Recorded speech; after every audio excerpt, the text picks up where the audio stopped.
बिस्मिल्लाहिर्रहमानिर्रहीम। आज हमने जो टॉपिक डिस्कस करना है वो है CRO।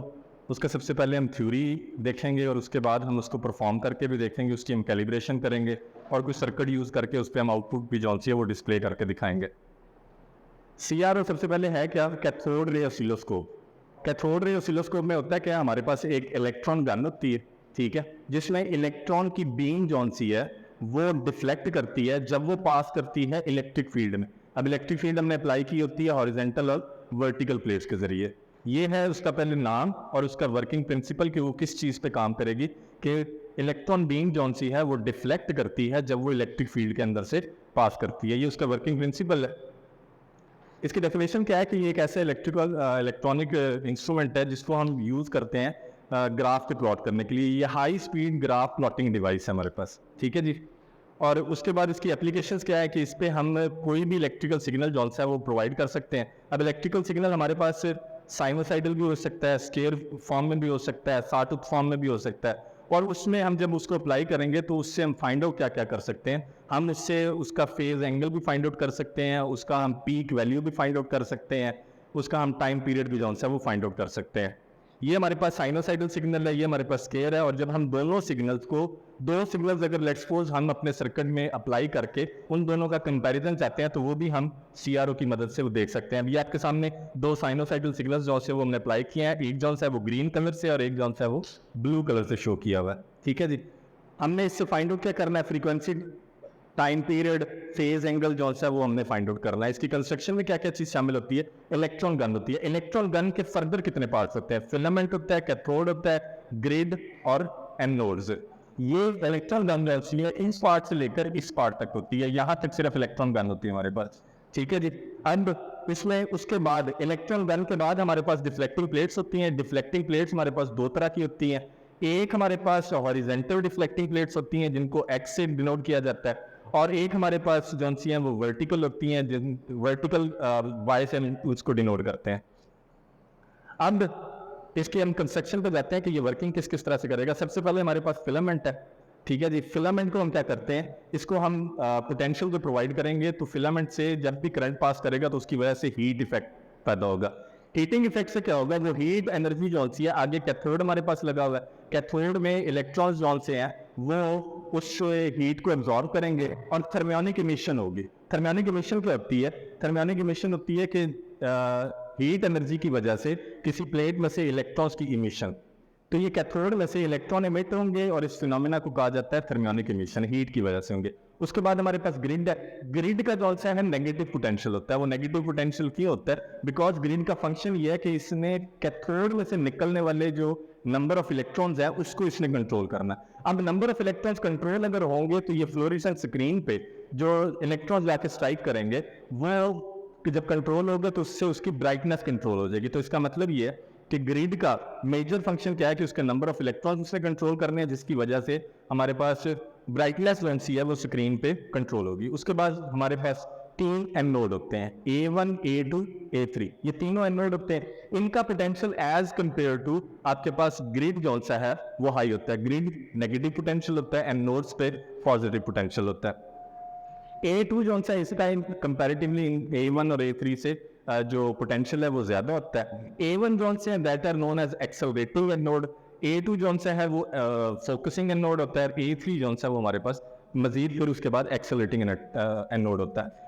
इसकी अगर आप ग्राफ में देखें तो ये शेप जो बन रही है, A1 जो सा है क्योंकि पॉजिटिव पोटेंशियल है उसने निकलने वाले इलेक्ट्रॉन को अपनी तरफ अट्रैक्ट करना है। A2 का कंपैरेटिवली A1 से पोटेंशियल जो सा वो ज्यादा होता है, तो उससे क्या होता है इलेक्ट्रॉन्स जो है वो बेंड हो जाते हैं A2 की तरफ, वाई पासिंग थ्रू A3। अब इनर्शिया की वजह से वो एग्जैक्टली बेंड नहीं हो जाते लेकिन वो पास कर रहे होते हैं, तो A3 जाके उनको मजीद का कर देता है, अपनी तरफ अट्रैक्ट करता है और वो फोकस हो रहे होते हैं। फिर वो पास करते हैं X और Y प्लेट्स में से। अब याद रखिएगा X प्लेट्स हॉरिजेंटल मोशन को कंट्रोल करती है, लेकिन इनकी जो डायमेंशन है जो ये इसमें फिट होती है ये वर्टिकल डायरेक्शन में होती है। लेकिन ये मोशन कौन सा कंट्रोल करती है? ये X axis along the horizontal motion control करती है। अब वाई प्लेट्स जो होती हैं, वाई प्लेट्स हमारे पास बेसिकली हॉरिजेंटली लगी हुई होती है, लेकिन ये मोशन जो कंट्रोल करती हैं वो वर्टिकल मोशन कंट्रोल करती हैं। और ये हमारे पास आगे लास्ट में जाके स्क्रीन है। स्क्रीन पे जब इलेक्ट्रॉन्स जाके स्ट्राइक करेंगे तो उससे क्या होगा, वो ग्राफ जो है उसकी शेप बन रही होगी। अब इसके बाद हमारे पास 4 तरह के केसेस हैं कि फ्लोरेसेंट स्क्रीन पे होगा क्या। सबसे पहले अब ये जो एक्सट्रूड्स होती हैं इस पे हमने सार्टिक वेवफॉर्म जो सी है वो अप्लाई की होती है। सार्टिक वेवफॉर्म हम इस पे जो अप्लाई करते हैं वो बेसिकली सीआरओ के अंदर ही एक बिल्ट इन सर्किट होता है, ठीक है, उससे हम इसको इनपुट अप्लाई करते हैं और वो जो बिल्ट इन सर्किट होता है उसको टाइम बेस्ड जनरेटर कहा जाता है। वो जो टाइम बेस्ड जनरेटर है उसकी जो इनपुट होती है यानी वो जो एक्स प्लेट्स को इनपुट दे रहा है दैट इज बेसिकली सार्टिक। अब सार्टिक वेवफॉर्म बनती किस तरह से है ये देखें, हमारे पास हॉरिजॉन्टल एक्सिस पे टाइम, वर्टिकल एक्सिस पे हमारे पास v है। अब जैसे जैसे टाइम इंक्रीज करता जाएगा v यूनिटली इंक्रीज करती जाएगी, ठीक है। अब पीक वैल्यू पे पहुंचते ही जैसे ही v अपने पीक वैल्यू पे पहुंच जाएगी एट दैट पर्टिकुलर इंस्टेंट जो वोल्टेज की वैल्यू है वो फौरन से जीरो हो जाती है। जैसे ही वो जीरो हो जाती है इस वजह से ये दोनों अगर आप पॉइंट्स देखें पीक वैल्यू और जीरो, ये दोनों पॉइंट्स नौ से एक ही लाइन पे इसलिए लाई कर रहे होते हैं क्योंकि जैसे ही ये अपनी पीक वैल्यू को पहुंचेगी उसी पर्टिकुलर इंस्टेंट पे इसकी वैल्यू जो है वो जीरो हो जाती है। सेम इज द केस, फिर टाइम आगे इंक्रीज करता जा रहा है, इसकी वैल्यू जो है वो बढ़ती जा रही है, पीक वैल्यू पे पहुंचते फिर वो फौरन से क्या हो जाएगा, जीरो हो जाएगा और इस तरह से ये सार्टिक वेवफॉर्म बनती है। वाई प्लेट्स जोन से हैं जिन्होंने वर्टिकल मोशन जोन सा है इलेक्ट्रॉन्स का उसको कंट्रोल करना है, लेकिन जैसा मैंने पहले भी बताया कि इस ट्यूब के अंदर ये हॉरिजॉन्टली लगी हुई होती हैं। अब इनके जो हम इनपुट अप्लाई करते हैं वो बेसिकली साइनोसाइडल होती है। साइनोसाइडल वेवफॉर्म कहती है कि जैसे जैसे टाइम इंक्रीज कर रहा है वो इंक्रीज कर रही है, ठीक है, और उसके बाद ये साइन वेव बेसिकली बन रही होती है। अब 4 केसेस हमारे पास केस 1 2 3 4।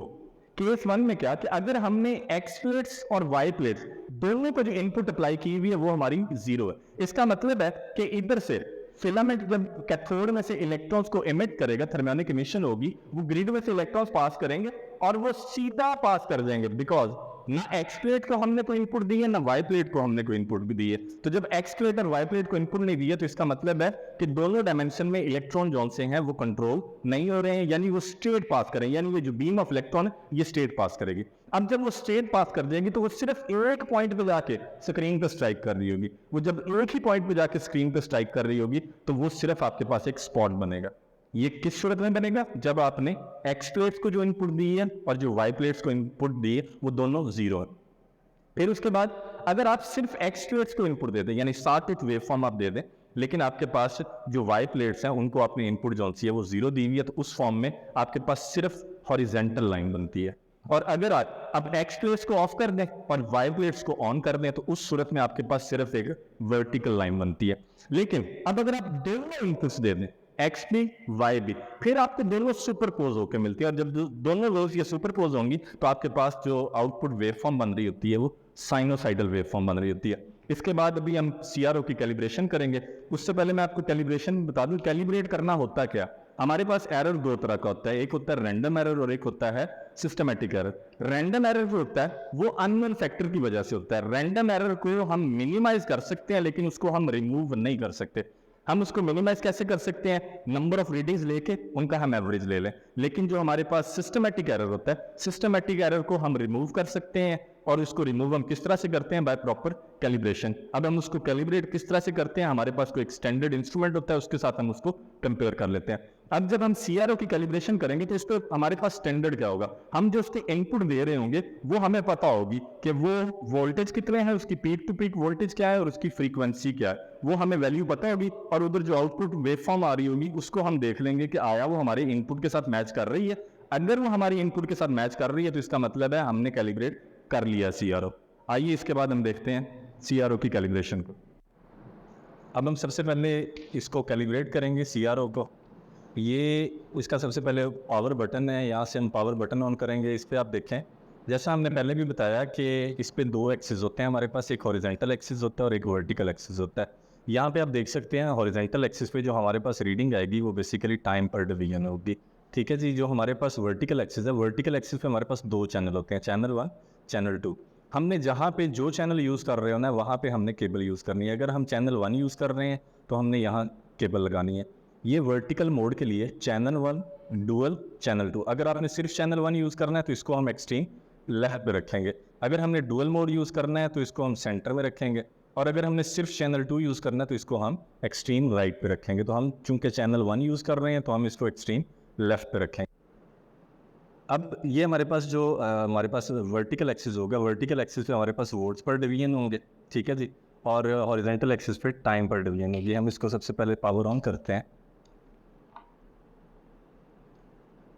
इसको कुछ टाइम लगेगा आउटपुट देते हुए। अब यहाँ पे आप देखें कि हमारे पास हॉरिजॉन्टल स्ट्रेट लाइन बन रही है। अगर हम टाइम पर डिवीजन की वैल्यू को चेंज करें तो ये हमारे पास आपको एक सिर्फ डॉट मूव होता नज़र आएगा। जैसा कि पहले हमने लेक्चर में बताया कि सिर्फ डॉट जो है वो कब बनेगा, जब हमारे पास हॉरिजॉन्टल और वर्टिकल एक्सिस के अलाउंग जो हमारी इनपुट है दोनों अगर ज़ीरो हो जाए तो ये डॉट बनता है। टाइम पर डिवीजन की वैल्यू हम बढ़ाते हैं, हम इसको सेट कर लेते हैं 1 मिलीसेकंड पे। ऊपर हमें स्केल साथ में मेंशन है, ये 1 मिलीसेकंड होगा, और जो हमारे पास वर्टिकल एक्सिस पे इनपुट है वो हमारे पास वोल्ट पर डिवीजन होगी। अब अगर हम वर्टिकल और हॉरिजॉन्टल एक्सिस को देखें तो इसमें हमारे पास लीस्ट काउंट क्या होगा। हमारे पास वर्टिकल एक्सिस के अलॉन्ग जो एक बॉक्स बन रहा है, ये अगर आप नीचे वाला देखें तो ये एक बॉक्स में 5 फर्दर डिवीजन है, ठीक है। तो हमारे पास जो वर्टिकल एक्सिस है उस पर वोल्ट्स हैं, तो इसका मतलब है अगर हमने इसको 1 पे रखा तो इसका मतलब ये है कि ये एक वर्टिकल बॉक्स जो है वो 1 वोल्ट के बराबर है। तो उसमें अगर 5 डिवीजन होंगी तो 5 डिवीजन का मतलब है कि एक डिवीजन जो है वो 0.2 वोल्ट के बराबर होगी। और अगर हमने हॉरिजॉन्टल एक्सिस को 1 मिलीसेकंड पे रखा तो इसका मतलब है कि ये हमारा एक बॉक्स हॉरिजॉन्टल एक्सिस के लॉन्ग जो है वो 1 मिलीसेकंड के इक्वल होगा, और इसमें भी हमारे पास 5 फर्दर डिवीजन है। तो ये इसका बेसिकली लीस्ट काउंट होगा। लीस्ट काउंट इस केस में अलग अलग होता है, हॉरिजॉन्टल एक्सिस के लिए अलग होता है, वर्टिकल एक्सिस के लिए अलग होता है। लीस्ट काउंट आपको पता होगा वो क्या होता है कि किसी भी मेजरिंग इंस्ट्रूमेंट की वो वैल्यू जो कम से कम हम उससे मेजर कर सकते हैं। अब ये मैंने आपको बताया कि हमने इसकी करनी क्या है, कैलिब्रेशन। अब जब हमने कैलिब्रेशन करनी है तो इसका मतलब ये है कि हमने देखना है कि हमारी जो आउटपुट आ रही है आया वो हमारे इनपुट के साथ सिंक्रोनाइज है। अब इनपुट हमने इसको यहाँ से देनी है। ये अगर मैं आपको दिखा सकूँ तो इधर लिखा हुआ है 2 वोल्ट पीक टू वीक, और फ्रीक्वेंसी है इसकी 1 किलोहर्ट्ज़, यानी इसकी पीक वैल्यू जौन सी है वो 2 वोल्ट है और इसकी फ्रीक्वेंसी जौन सी है वो 1 किलोहर्ट्ज़ है। अब हम इसको लगा के देखते हैं। ये अगर आप देखें, अच्छा यहाँ से हम इसको हॉरिजॉन्टली पोजीशन को सेट कर सकते हैं और इधर से हम इसको वर्टिकली सेट कर सकते हैं, ठीक है। अब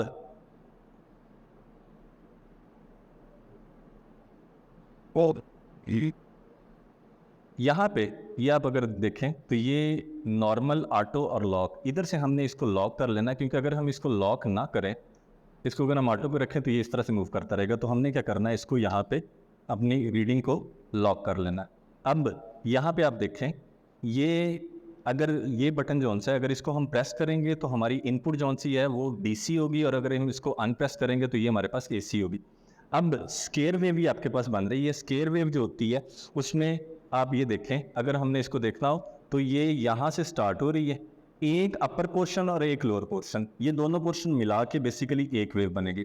अगर हम इसको अनप्रेस कर देंगे तो प्रेस कर देंगे तो उससे क्या होगा कि ये हमारे पास डीसी वोल्टेज आ जाएगी, और अगर इसको अनप्रेस करेंगे तो ये हमारे पास एसी वोल्टेज होगी। इसकी दलील क्या है, ये आपके पास सेंटर में रेफरेंस एक्सिस है। अब रेफरेंस एक्सिस के ऊपर एक ब्लॉक आ रहा है, एक ब्लॉक आपके पास नीचे आ रहा है। एसी में यही होता है, वो अपनी वैल्यू को चेंज करता है, यानी उसमें पॉजिटिव साइकिल भी होता है, उसमें नेगेटिव साइकिल भी होता है। और जब हम इसको प्रेस कर देंगे तो हमारे पास ये सिर्फ डीसी होगा, रेफरेंस एक्सिस से ये सिर्फ ऊपर बन रहा है। अब अगर आप ऊपर देखें तो वर्टिकल एक्सिस के अलॉन्ग हमारे पास 2 बॉक्स आ रहे हैं। अब एक जो है वो किसके इक्वल है, हमने क्योंकि स्केल जो सेट किया हुआ है वो 1 वोल्ट पर डिवीजन है, तो वो कितना बन गया 2 वोल्ट, और हमारी इनपुट जो यहाँ से पहले आपको बताई थी वो 2 वोल्ट की है।